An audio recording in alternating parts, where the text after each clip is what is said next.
근데 이제 오늘 그 연준의 9월 금리 인하 소식이 있었습니다. 이거 한번 같이 그래도 기본적인 거 좀 살펴보도록 하겠습니다. 연준에서 그 금리 인하 결정에 그 이게 0.25%포인트 인하됐잖아요. 그래서 4.00에서 4.2로 좀 인하가 됐습니다. 근데 요게 그 리스크 관리 차원에서 인하했다는 그 발언이 있었죠. 그런 관점에서 리스크 관리 차원에서 인하했다. 그러니까 무슨 얘기냐면 보통은 이제 금리 인하하게 되면 경기 침체에 대한 우려로 인해서 인하를 하는 거잖아요. 그거 경기 침체가 확정된 것은 아니나 선제적으로 대응하기 위해서. 그러니까 현재는 뭐 연준에서 보기에는 아직까지 그렇게까지 뭐 미국 경제가 안 좋다라고 생각하실 필요는 없겠다라고 보는 거죠. 그리고 실제적으로도 그러긴 해요. 그렇다고 미국 경제가 좋냐 그런 건 아니에요. 좋은 건 아닌데 이게 만약에 이런 거 있잖아요. 미국 경제가 진짜 안 좋았으면 10년물이 2년물보다 더 빨리 빠져요. 예. 근데 지금은 이제 2년물이 빠진 거니까 미국 경제가 안 좋은 건 아닙니다. 그래도 약한 건 있어요. 안 좋은 건 아닌데 그래도 약해요. 약한 건 있습니다. 그리고 관세에 대한 우려는 있어요. 하지만 그렇다고 해서 뭐 경기 침체가 확정된 것은 아니고 선제적으로 경기 침체가 될 수도 있는 부분이 있으니까 그것 때문에 인하했다라고 보시면 될 것 같습니다. 파월 의장의 발언, 이는 리스크 관리 차원의 금리 인하라고 볼 수 있습니다. 그래서 요번에 강조했던 게 리스크 관리 차원이라고 얘기한 거죠. 침체 대응보다 예방적 조치라고 보고 향후 정치적 압력 속 독립성 그러니까 예방적 조치로 인하했다. 그리고 고용 데이터는 뭐 당연히 안 좋게 나오긴 했었죠. 그래서 6월 달에 15만 명 증가했었는데 8월 달에 2만 9천 명으로 증가했죠. 요걸 기준을 몇만 명으로 보시면 되냐면 6만 명 기준으로 보시면 돼요. 6만 명 기준으로 해가지고 분기점을 그래서 분기점을 뭐 6만 명 이하에 있으면은 좀 안 좋게 보시면 될 것 같고 6만 명 이상으로 증가했으면 긍정적으로 좀 보실 필요가 있습니다. 고용 둔화 뚜렷하다. 파월 실질적인 하방 리스크는 존재한다. 그러니까 하방 리스크는 존재하는 건 맞아요. 다만 이제 그게 지금은 아니라는 거지. 지금은 하방은 아니다. 그래서 너무 걱정할 것까지는 없다 이렇게 말씀드릴 수가 있겠습니다. 근데 제가 보기에는 걱정할 타이밍은 아마 그 내년일 것 같아요. 왜냐면 파월 연준 의장이 내년에 퇴임을 하시거든요. 이제 임기가 끝나요. 아마 봄으로 알고 있어요. 봄. 그러면 이제 파월 연준 의장이 계실 때는 그나마 어느 정도 균형 감각 있게 이 기준금리를 관리하실 건데 그 다음에는 트럼프 대통령이 연준 의장을 선출을 할 거냐? 그러면 이제 그분이 그분은 아무래도 금리 인하를 엄청나게 빨리 하지 않을까요? 왜냐면 이제 트럼프 대통령은 금리 인하를 너무 좋아하시니까. 그러니까 파월 연준 의장이 있을 때까지는 그렇게까지 뭐 금리 인하가 빠르게 내려가진 않겠죠. 근데 금리 인하의 그것은 10월 달에도 금리 인하하고 12월 달도 금리 인하하는데 0.25%포인트 정도 금리 인하한다고는 하죠.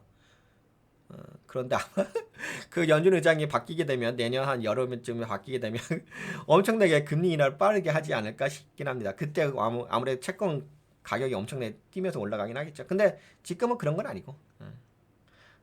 그래도 약간의 약한 게 있습니다. 인플레이션 둔화 정책, 트럼프 행정부 관세로 비용 상승.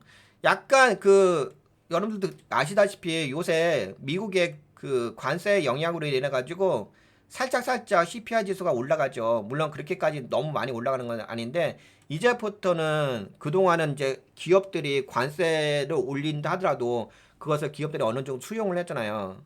그런데 이제 재고가 떨어지고 하니까는 이제는 그 물품의 가격을 살짝 올리는 거 아시죠? 여러분들 그런 게 있잖아. 아, 뭐 관세 올렸다고 해가지고 갑자기 뭐 기업들이 막 그거 소비자에게 막 정가고 하진 않잖아. 눈속임이라고 했나? 천천히 하면서 내 가격 올리잖아. 그렇게 되면 이제 관세, 물가 상승에 불씨가 있다라고 볼 수가 있죠. 인플레에 대한 불씨. 지금은 어떻게 되어 있냐면은 제가 분석해 보니까는 서비스 물가였잖아요. 서비스 물가는 올라간 거 아시죠? 서비스 물가는 올라가는데 아직까지 상품 물가는 올라가지 않았어요. 이걸 제가 구분해서 말씀드릴게요. 물가가 두 가지가 있어요. 근데 여러분 착각하실 게 뭐가 있냐면 물가가 서비스 물가가 있고요. 그 다음에 상품 물가가 있어요. 서비스하고 상품 물가는 알겠죠. 상품은 그냥 제품. 여러분들이 손에 쥘 수 있는 제품. 서비스는 말 그대로 뭐 무형의 서비스. 예. 근데 여러분 보시게 되면 뭐 서비스 쪽은 그래도 소비가 되고 있잖아요. 근데 이 상품의 물가는 이제부터 이제부터 살짝 올라갈 거야. 살짝. 왜? 아까 이야기한 것처럼 관세로 인해서 그것을 기업들이 소비자 가격에다가 반영할 거니까 그런 부분이 있습니다. 그래서 약간은 그렇다고 해가지고 뭐 지금 뭐 엄청 빨리 올라가는 건 아니고 살짝 올라가는 겁니다. 그러면 됐죠. 요거. 근데 여기서 핵심 포인트는 뭐냐면 0.25% 인하한 거 있고 그다음에 리스크 관리 차원이다. 그리고 고용은 좀 안 좋아지는 상태는 맞고 그리고 아직은 당장에 문제가 발생하는 거 아닌데 나중에 근데 저도 지금 당장은 아닌 것 같은데 나중에는 좀 문제가 있기는 있죠. 근데 약세는 맞아요. 좀 약세의 모양새가 있다는 건 말씀드릴 수가 있을 것 같습니다. 그래서 기준금리 0.25% 인하했고 그 다음에 파월 발언은 리스크 관리 차원에서 인하했다는 거. 그 다음에 이거 다 말씀드린 거죠. 뭐 나머지는 굳이 이야기할 필요 없고. 이제 파월 발언 핵심 내용에 대해서 공유해 볼게요. 이거는 이제 여기 큰 따옴표였죠. 파월 연준 의장이 발언하신 것에서 중요한 내용을 좀 정리한 겁니다. 이번 조치를 리스크 관리형 인하로 볼 수 있다. 이렇게 있고. 그 다음에 리스크 구도가 많이 바뀌었고 노동시장은 뚜렷이 식고 있다. 그래서 노동시장의 그 위험관리 포인트를 이동한 건 아시죠? 그리고 노동시장이 더 약해질 필요도 없고 그러길 원하지 않는다. 그러니까 이거를 잘 들어보세요. 이거를 잘 이해를 해보세요. 노동시장이 더 약해질 필요도 없고 그러길 원하지 않는다. 이제부터는 노동시장이 예전에 그런 게 있었잖아요. 물가가 좀 떨어지려고 한다면 노동시장이 약해져야 한다고 파월 연준 의장을 이제 발언을 하셨잖아. 근데 지금은 노동시장이 안 좋아지고 있다 보니까 현재 수준에서 노동시장이 더 약해질 필요도 없고 그러길 원하지 않는다. 그러니까 이거는 지금 노동시장이 이 정도 수준에서 더 이상 안 좋아지길 원하지 않는 이렇게 되면은 어떻게 된다? 경기 침체라든지 이쪽으로 좀 빠질 수 있는 위험 요소가 있는 거니까. 그리고 50bp 인하에 대한 광범위한 지지는 없었습니다. 뭐 한 명 있긴 있었는데 광범위한 지지는 없었다. 맞고. 그다음에 상품 물가 상승이 올해 인플레이션 상승분의 대부분을 설명하기 시작했으며 올해 남은 기간과 내년까지 영향이 누적될 것으로 보입니다. 여기서 아까 제가 설명을 좀 한 게 이게 뭐냐면 상품 물가거든요. 이거 좀 중요한 개념이긴 한데 서비스 물가는 올랐어요. 서비스 물가 올란 거 아시죠? 근데 상품 물가는 오르지 않았습니다. 요거는 이제 진짜 여러분들 손에 쥐는 상품 뭐 치약 같은 건 뭐 가전제품 다 포함해서. 근데 그거는 아직까지 오르지 않았는데 이제부터는 서서히 오르기 시작할 거라는 거죠. 누적되면서 오르기 시작할 거거든. 그 부분이 좀 있다. 그래서 뭐 그러면 인플레이션에 문제가 발생하느냐 그렇게까지는 보는 건 아니에요. 인플레이션에 뭐 문제가 크게 발생할 것까지는 아니긴 한데 근데 이 발언이 있으니까 봐봐. 상품 물가 상승에 대한 위험 요소가 있잖아. 그러니까 어떻게 됐어요? 봐보세요. 오늘 금리 인하를 했는데 오히려 채권 금리는 올라갔죠. 채권 금리가 어떻게 올라갔어요? 상승장학경 캔들로 나왔잖아. 채권 금리가 왜 올라가요? 물가 상승에 대한 우려로 인해서 상승장학경 캔들이 나온 거잖아요. 그렇죠? 10년물 채권 금리가 반등하면서 올라왔습니다. 그러다가 지금은 약간 다시금 하락 인형 나오려고 하는데 그래도 여기 이 단어를 좀 주목하실 필요 있습니다. 상품 물가. 그리고 관세의 소비자 정가는 현재까지 작고 느렸지만 기업들은 점진적으로 정가 계획을 갖고 있습니다. 관세의 소비자 정가는 현재까지는 거의 없었다고 보면 되고 기업들은 점진적으로 정가 계획을 갖고 있습니다. 그러니까 제가 그 분석을 해봤는데 미국의 그 소비자의 형태에 대해서 분석을 해봤어요. 미국의 소비자 계층을 어떻게 나눌 수가 있냐면 고소득자, 소득이 있어야 되는 거잖아요. 예. 소득을 기준으로 해서 이게 고소득자가 있고 뭐 중간 소득자가 있잖아요. 예. 중산층, 예. 그리고 저소득자. 봤는데 이 분들의 어떤 소득의 비율을 보니까는 고소득자는 그래도 지출이 증가해요. 예, 그러니까 아니 소득이 증가, 소득이 증가고 중상층은 소득이 증가하지 않습니다. 그리고 저소득층은 소득이 오히려 떨어져요. 요 개념을 잘 기억하고 계세요. 제가 지금 시간 관계상 그 자료를 여러분들과 공유하면서 이야기하기는 어려운데 왜냐면 시간이 많이 걸리니까 제가 분석한 걸 봤는데 네, 고소득자의 그 소득은 올라갑니다. 요거 잘 기억해 두시고 중산층의 소득자, 중위소득자는 네, 소득이 증가하지 않습니다. 저소득자는 네, 소득이 네, 빠집니다. 떨어집니다. 요거 맞아요. 요거 잘 기억해 두세요. 그러면 이제 만약에 고용 시장이 더 안 좋아지잖아요. 고용 시장이 안 좋아지면 당연히 소득이 없어지잖아. 소득이 없어지게 되면 어떻게 되죠? 당연히 물건을 살 수 있는 여력이 없잖아. 가처분 소득이 또 떨어지잖아. 그렇기 때문에 뭐 경제는 안 좋아지겠죠. 근데 현재 나온 거 보니까 월스트리트 저널에 있는 기사 내용을 좀 분석해서 보니까 네, 저소득층은 네, 소득이 줄어듭니다. 근데 중위소득층도 소득이 증가하지 않아요. 그대로입니다. 근데 고소득층만 증가합니다. 이게 아마 지금 단순하게 이거는 뭐 결과론적으로 이야기하니까 이렇게 이야기할 수 있는데요. 실제적으로 어떤 현상이냐면 AI로 인해서 변화되는 것이 엄청나게 많다는 것을 잘 기억해 두셔야 돼요. 이게 AI로 인해서 격차가 더욱더 벌어진다고 보시면 될 것 같습니다. 모든 면에서. 경제적인 양극화라고 하죠. 양극화가 앞으로도 더 심해질 거다라고 보시면 될 것 같아요. 여러분들도 아시잖아. 그 AI를 좀 잘 개발하고 AI 쪽에 좀 직업을 갖고 좀 인텔리전스 똑똑하신 분들은 연봉을 뭐 1,000억 원대 이렇게 막 받잖아. 그치? 근데 그러지 못하시는 분들은 이제 예전에 내 것이 노동에 있으신 분들은 오히려 소득이 줄어들잖아. 그러니까 이게 단순하게 그렇게만 여러분들 그 AI로 인해서 이 세상이 변하고 있는 거 아시죠? 그리고 AI로 인해서 예전에는 TV만 봤잖아. 아니면 학교에서 선생님들이 알려주고 아니면 학원에서 알려줬잖아. 이미 교과서가 있고 TV에 내용이 있었잖아. 그래서 모든 사람들이 그 지식을 함께 공유할 수 있었어요. 그쵸? TV에서 막 떠들어대면 그게 정답이냐 그냥 세뇌교육 받은 거고 그 학교에서 교수님이랑 이제 뭐 선생님들이 막 떠들어대면 책 갖고 있어 막 떠들어대면 그게 똑같은 지식을 갖고 있었잖아. 똑같은 지식, 그치? 예전에는요, 똑같은 지식이야. 똑같아. TV 지식. TV에서 떠들어대면 그 똑같은 지식을 똑같은 사람들이, 아니, 다른 사람이 같이 들어. 그리고 교수라든지, 학교에서 교수라든지, 뭐, 선생님이라든지, 떠들어대면, 책 갖고 떠들어대잖아? 그러면 똑같은 지식을 가져. 차별점이 없었어. 누가 그 지식을 더 빨리 얻느냐 그 차이점밖에 없었어. 근데 지금은 그러지 않죠. 지금 어떤 일이 발생하냐면 AI를 누가 더 잘 사용하느냐.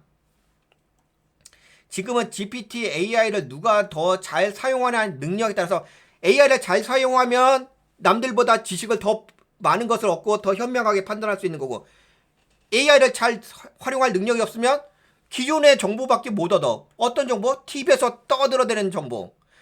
교과서에서 참고서에서 서점에서 보여주는 정보. 그걸 레거시 정보라고 하죠. 아니 아직 AI 시대인데 레거시 정보로만 정보를 받아들이고 있어. 그러니까 이게 어떻게 돼요? TV 정보, 그 다음에 교과서 정보, 책 정보 이것만 듣는 거 이걸 다 레거시 정보잖아요. 미디어잖아. 이걸로만 공부하시는 분들은 지식이 당연히 떨어지겠죠. AI로 공부하시는 분들은 지식이 어때요? 엄청나게 상승하겠죠. 지식이 상승하니까 직업의 차이도 있고 레벨의 차이도 발생하겠죠. 똑같이 지금도 이게 발생하죠. 고소득자들은 돈을 벌고 중위소득자는 중간에 있고 저소득자는 돈을 못 벌고 앞으로는 양극화가 더욱더 심해질 겁니다. 특히 미국이 더 심해지긴 하겠죠. 미국은 지금 극우 성향들이 분들이 지금 정권을 잡고 있어가지고 극우 성향의 분들이 좀 많이 있죠. 물론 트럼프는 그건 아니긴 한데 여하튼 간에 그래서 지금 이렇게 갈라지는 부분이 있습니다. 근데 실제적으로 경제적인 부분도 이렇게 갈라져요. 이 부분을 좀 고려하셔서 투자 전략을 좀 가져가실 필요가 있습니다. 그 다음에 관세 소비자 정가 이거 아까 이해했고 그 다음에 이제 CPI 지수도 2.9%죠. 네, 최근 월별로 인플레이션이 가속화되고 있는 흐름이 있습니다. 물가가 떨어지지 않잖아. 물가가 올라가자 많이 올라가는 건 아닌데 올라가긴 하잖아요. 다만 뭐 컨센서스보다 덜 올라갔다 이 정도 뿐인 거지. 그렇죠? 그래서 이거 파월 의장의 발언에 대해서 좀 정리해서 말씀드렸고요. 그러면은 뭐 포인트는 아시겠죠? 지금 당장의 미국 시장에 문제는 없는데 아마 제가 보기에는 내년에는 좀 내년 파월 연준 의장이 좀 퇴임하실 때는 그러니까 바뀔 때 트럼프 대통령의 연준 의장에 선임된 분 그분으로 바뀔 때는 좀 그때는 이제 금리 인하를 빨리 할 거 아니야. 그러니까 나중에 어떤 일이 발생하냐면요. 뭐 저번에도 말씀드렸지만 지금은 그래도 괜찮거든. 여러분들 이런 건 괜찮아요. 지금 10년물 하고 2년물 있잖아. 그래도 10년물이 2년물보다 위에잖아. 이거는 괜찮은 거예요. 근데 나중에 어떤 일이 발생하냐면 10년물이 2년물보다 더 아래로 빠질 때가 있어요. 이렇게 되면 이건 경제가 폭망했다. 미국 경제 이거 연준의 그거네요. 기준금리하고 이거 채권금리 표시한 건데 그러면 경제가 폭망했다. 이거면 끝난 거예요. 그래서 나중에 혹시 지금은 그래도 0.25% 인하하잖아요. 이거는 괜찮은 건데 나중에 어떻게 될 거냐면 아마 1% 인하할 거냐?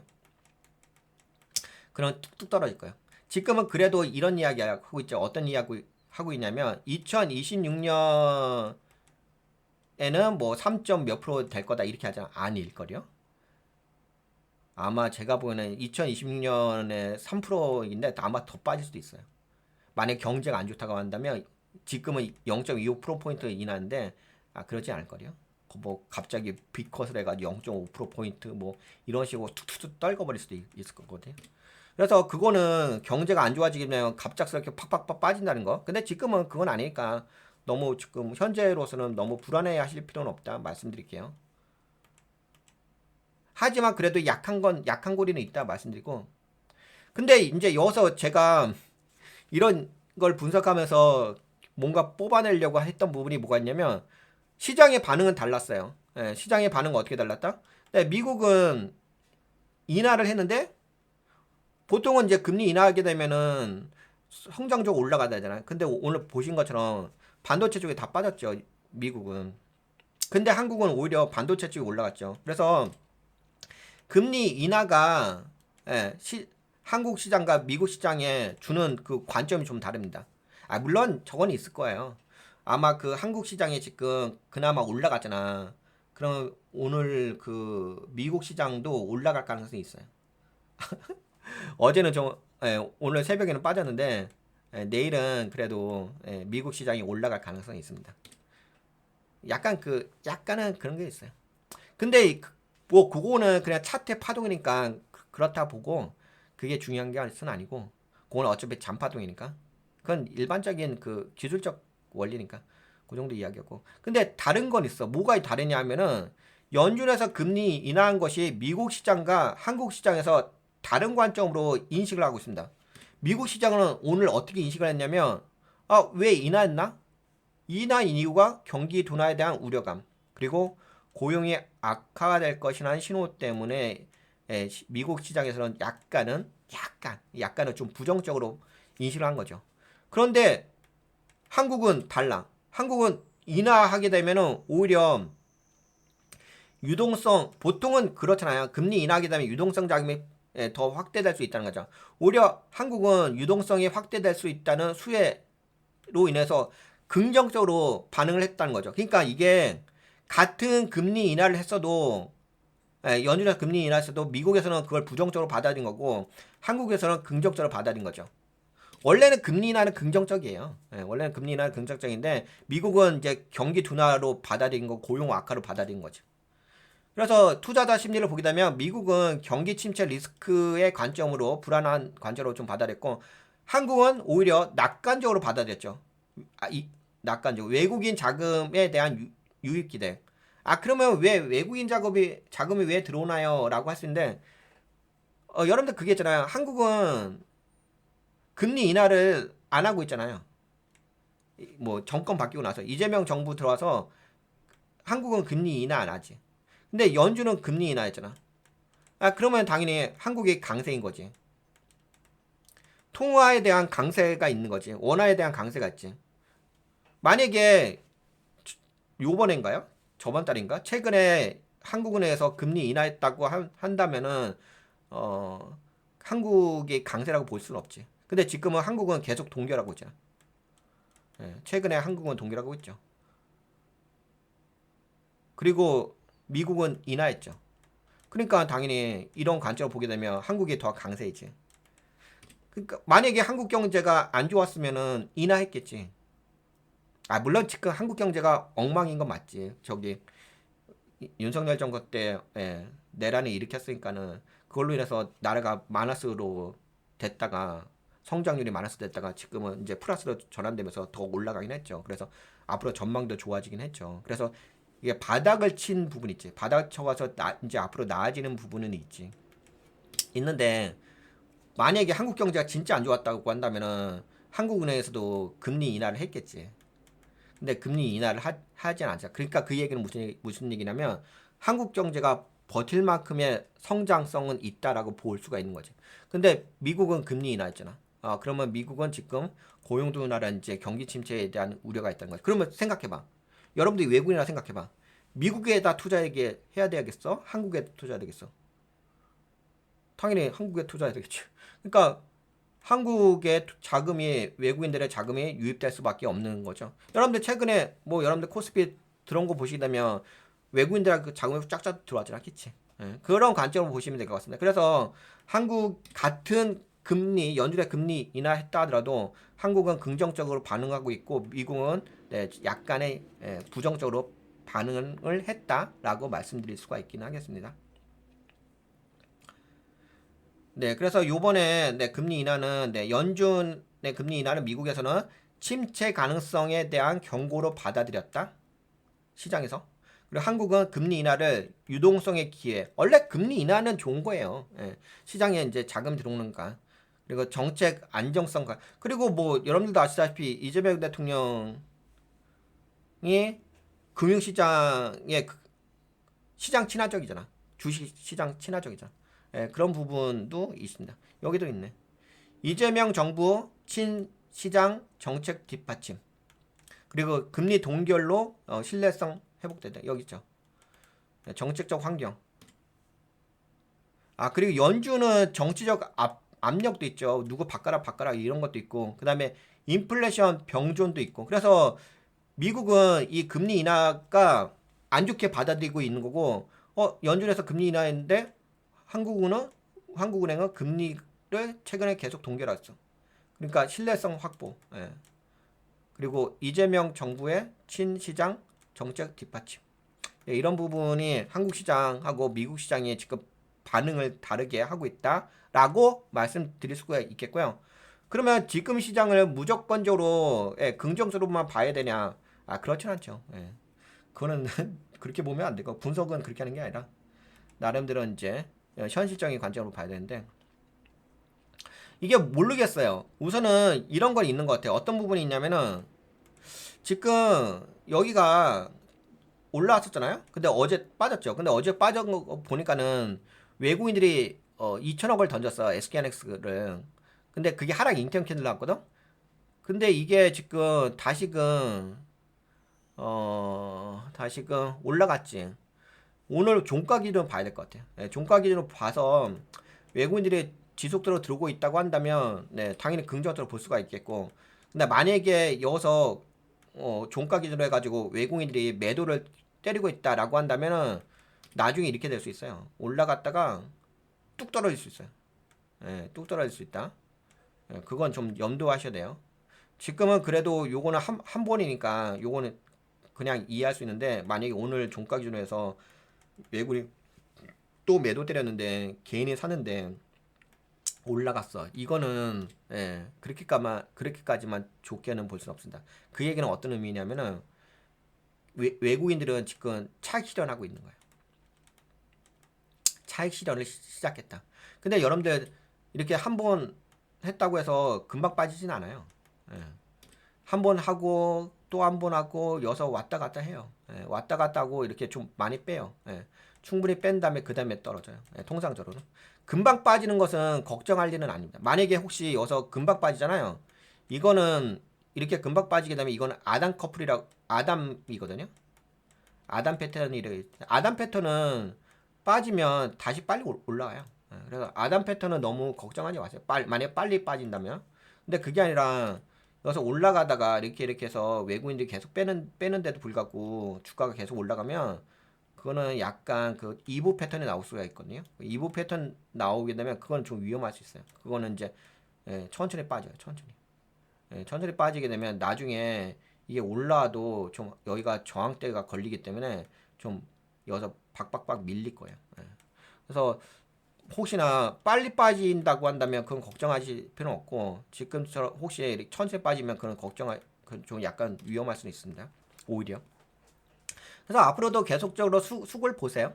근데 지금으로는 아직까지 뭐 크게 문제될 건 없으니까 안 좋게 볼 건 없죠. 그리고 지금 신고가 주고 있어가지고 근데 거래량은 좀 줄어들고 있네. 거래량은 좀 줄어들고 있는 부분이 있으니까 약간 모니터링을 하시면서 근데 그건 있어요. 지금은 솔직히 신규 매수 자리는 아니에요. 여기는 신규 매수 자리는 아니고 이거는 이제 기존에 여기서 매수하셨던 분들이 올라가면서 일부 차익 실현을 하실 자리는 맞아요. 일부 차익 실현할 자리는 맞습니다. 이런 자리는 이제 신규 매수 자리는 아니고요. 만약에 여기서 신규 매수한다 이거는 거의 단타 수준이죠. 그렇고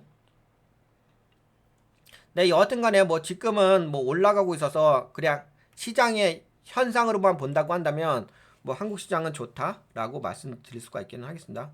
그러면 이 정도면 여러분들과 함께 다 살펴봤죠? 미국 연준에서 금리 인하한 그 관점도 좀 살펴봤고 그 다음에 파월 연준 의장의 발언에 대해서도 쭉 살펴봤고 그래서 저기 있다? 이거 마지막으로 하나 더 이야기할 게 뭐가 있냐면 그러면 앞으로 시장을 어떻게 봐야 되나요? 지금은 뭐 여러 가지가 있죠. 여러 가지 관점이 있는데 그 여러 가지 관점에 대해서는 제가 이전 방송에 뭐 이것도 이야기했죠.